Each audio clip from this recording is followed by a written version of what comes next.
Do you guys have a signature look? Hope not.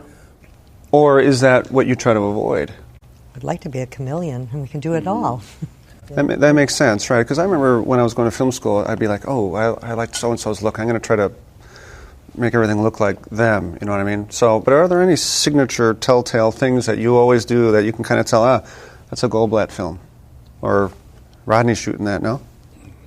I'm sure there are, because the subconscious is a powerful influence, but I think it's a compliment to say to a cinematographer, I didn't realize you shot that. Yeah, good point.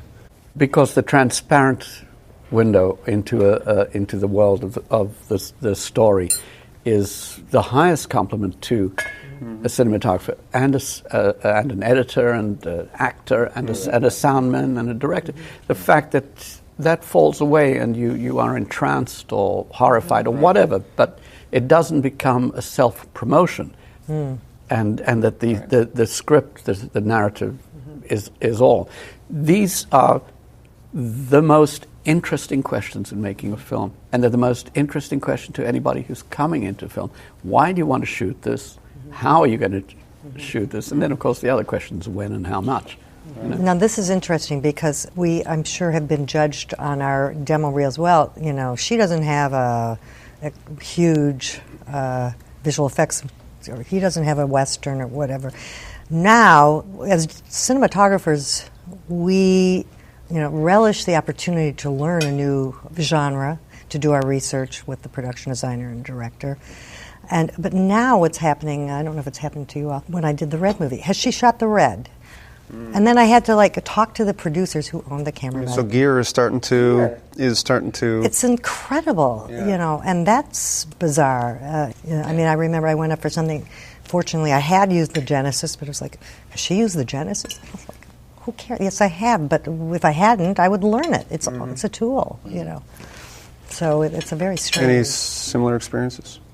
Well, the drift towards digital is opening up a whole ball of wax. Now, with HD monitors on the set working in digital, everybody feels that they can contribute to the process. And suddenly the command and strength of having a DP who has a strong sense of where we're going and leading people in that direction, it now becomes this kind of party where... Lighting by committee? But yeah, basically, yeah. It's the old story of what is a camel? It's a horse designed by a committee. And the business of shooting must be, in my opinion, strictly controlled by the director and the DP. Strict hierarchy, yeah, of course. But it's necessary. It's how human beings work. You can't conduct Beethoven by committee, and you can't make a film by committee, and you can't shoot by committee. Well, let's put it another way. You can. It just doesn't look good, or it doesn't sound good, or it doesn't work. Yeah. But these are hard-won lessons that will come up again and again as the new generation of filmmakers begin. In the crowd of young people who are now taking HDSLRs to their hearts, there will be a young Scorsese, there will be a young Coppola, there will be Costa Gavras. They are there. They just haven't arrived yet. Did you guys find that maybe in the 80s there was some kind of look or trend that you were being asked to shoot or anything like that? Or I think in the 80s with commercials, when I was shooting commercials, there was always a look. Kind of what I'm getting at is these fads that come and go. But it's quite extreme. In England, it was competitive. I mean, who used most diffusion? Who took smoke?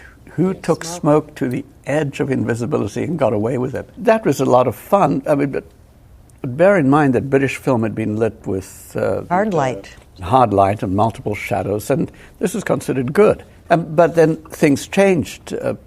People, it's not dissimilar to what could be happening now, that people come out of film school who they hadn't gone through the hierarchy of, loader, assistant, operator, lighting, cameraman. They declare themselves DPs, whether they could do it or not. And as in my case, I couldn't possibly do it, but I had some sort of idea about how I wanted things to look. And as many did, and it changed the hierarchy. You had commercial directors who were only using their commercials as a means to step up to doing features, it affected how feature films were shot and made, and it changed the aesthetic in the United States because... Interesting how it mutated like that, right. Now what about a preferred genre? Well... Rodney? I suppose comedy is not so attractive to me. Yeah, rom-com. Not attractive. Interesting, okay. Yeah, because you tend to be encouraged by all parties concerned to Not take overlight and not take risks and keep a great depth of field, and we're waiting for those little moments that come out of comedy that... Almost don't cut, because if you miss it... Well, there are Adam Sandler movies. They shoot over 4 million feet of film effectively on a feature, although they're shooting digital. It's just crazy. They never switch the tape recorder off. 40-minute rolls, and they just replace it. They don't even switch it off between setups in case Mr. Sandler might do something amusing. And it's like, interesting. Well, if I had a choice, period, any period, just to explore the past, and you can take a lot of, although there's definitely a look associated with every period, you can still take risks. I like removing myself from the present, but I would like to do more period movies.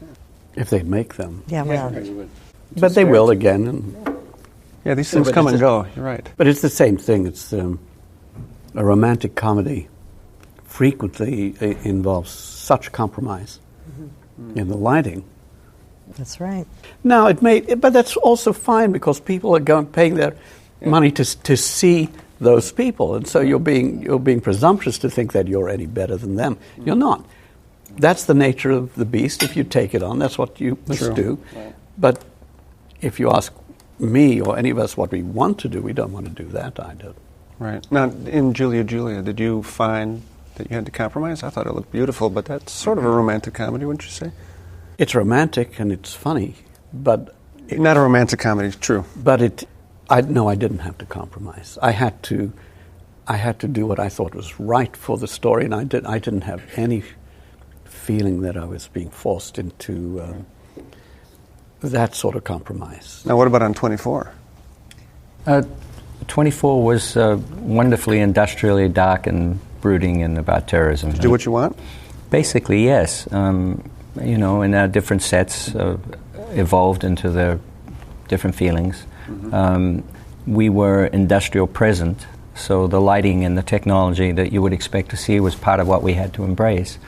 And you talk about period films, of course it opens up the opportunity to say, well, it was gaslit.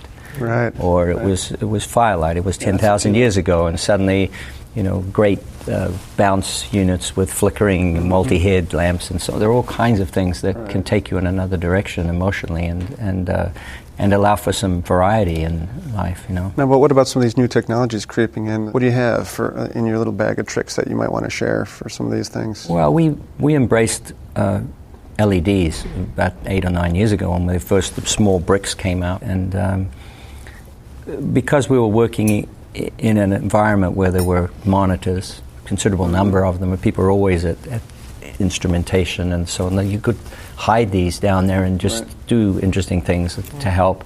To give a key light as if from the screen itself. Yeah, motivated. Very controllable, and one of the nicest things is they were dimmable, so you could nip in there right at the last minute and you could just make a very subtle adjustment and you say, that's it, perfect now, and walk away.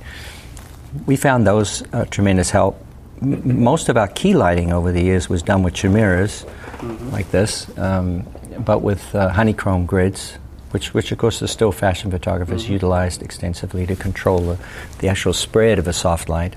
And it was really quite satisfying. And I know you went through this, how lovely is a 40 by 40 soft wash that comes in from a cross light, and half your frame is gone because this is 25 10Ks and just this massive light box, but it does do really beautiful things to women in particular, and solves many kinds of issues with lines on the face and so on, and crow's feet. And we did have a woman come to us who had an attitude, and I remember, she will remain nameless, she was a wonderful soul. I did my best and said, look, I will try and take care of you as best I can, but ultimately you're a bunch of terrorists and men whose faces are angular and cross-lit, and we like that style. And I can't just single you out as much as I'd perhaps like to. But I'll do my best. And she went into tears, and producers were called. And they told her the same thing in the end, because you're now in a boys' show, and this is... Did you fix it in post? We didn't have to in her case. She'd been led to believe that certain things had to be done. And you were shooting film. She didn't come in with a mirror, but I've certainly worked with. Oh, I have too. With actresses who'll come in with a mirror and look at their face and look and say, what's that doing up there? Mm-hmm. That's too high, and I don't want that light there. Bless Kiefer, because in the time we were shooting the show, he aged, and in the end, if I had a woman and I wanted to do something special and I put up a big soft light, he'd turn to me and say, "What? Am I chopped liver?" I mean, and you feel pain suddenly. You say, "Oh, yeah, okay, sorry, Kiefer." It went around though that he was responsible for keeping digital out of your. Very definitely, we were challenged by the studio, a lot of pressure to change in our last year to digital, and we did do side-by-sides. And he had two problems. One was the physicality of the camera, the ergonomics of the camera. And then the second thing was, in the side-by-side, he said, not my face on that. Mm-hmm. So he said, I like my face on film better than digital. Although the F-35 is a pretty good camera, it doesn't have the dynamic range of film. And he immediately realized that in an alley that was somewhat dark, lit by skylight, this particular scene, he came out of a doorway and we tracked back with him, that his nose was popping faster than the film. The film still retained tone and delineation, and the nose and the other one had gone. It was starting to go. And he said, my nose is like, this is different, and I'm lost. And those were the main reasons. But, that's interesting, here, the F-35 and cameras like that are incredibly high-end, that many of, certainly the people using DSLRs, HDSLRs, will not necessarily get their hands on.